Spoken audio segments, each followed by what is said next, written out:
بسم الله الرحمن الرحيم كسو دوادا معدك إسبين وقيبتي لحريرتي سو دوينت معاميشة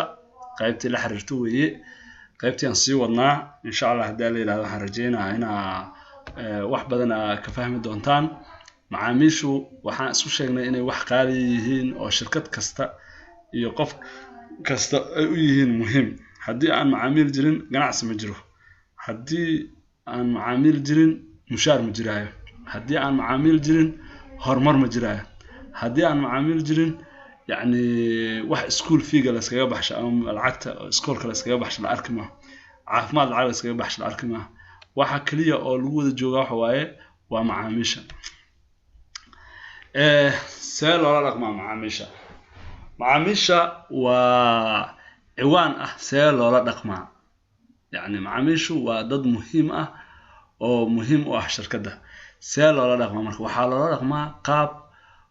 lutfi ah oo naxariis ay ku jirto oo wanaag ay ku jirto oo mar kasto wixii uga roonaa karto oo mar walba uga tanaasusho ay tahay mar walba uga tanaasusho macaamiishu waxay ku jiraan laf dhabarka shirkadda marka qof laf dhabarka ku ah see ula macaamilaysaa waa iska cadahay Soomaa dhamaanteen hadda waxa waaye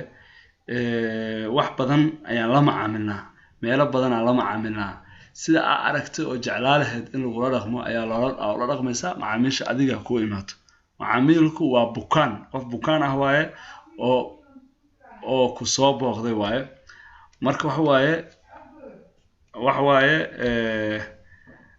macaamilku waa qaabkaas waaye wax aad iyo aad muhiim u ah oo qaali u ah waaye marka sida loo dhaqmayo waa ina si fiican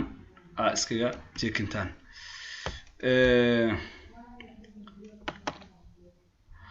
waxa loo dhaqmaa marka koowaad saaxiibtinimo يعني وعلى سؤال ويسنا وحالة توسع إن الجعليها وحالة توسع إن اليقان عمل وحالة توسع إن بقول كيو بقول إن اللو ذي قالوا قناعسين هو الجعليها لسود وهنا يو وجه فرنانا لا توسع مركا وكاس مد كلا حواي ومهم كحواي حشمت أموجي قف معامل كأ وح أموجي سا حشمت أموجي وح أموجي سا حشمت أموجي ومركزتا إنه حشمت أموجسو سكودي قفكم عاملك وحكروا الجراء إنه نحرس كهلا أيار قفكم عاملك وحكروا الرواق قفكم عاملك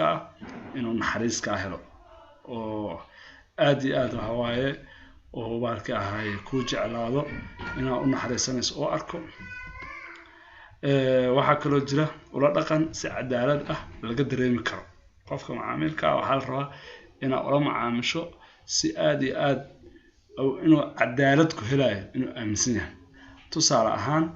yani laba qof oo macaamila ayaa isku qabsaday adeega qayb ka mid ah waa inaad tustaa qof kale inuu qofkan adiga ka xigin waa inuu arkaa oo dareemaa marka laakiin procedure iyo nidaam loo sheego nidaamkaas in lagu wada rabaa نقف ودخسدا قفك معاملك مرلبو وقتك ayaa qaali ku ah wuxuu jecel yahay inuu waqtiga ka faa'iideysto hadii marka adiga marka u shaqeynaysa isbooboojeeso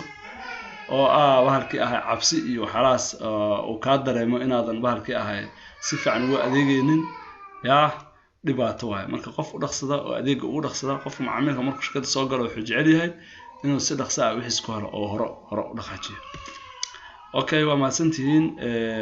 maasantiin soo dhawaada wixii aad u baahataan oo information ah la markaas nagala soo xiriira insha Allah waxaan rajeynayaa in wax badan ka faa'iido doontaan. Assalaamu calaykum.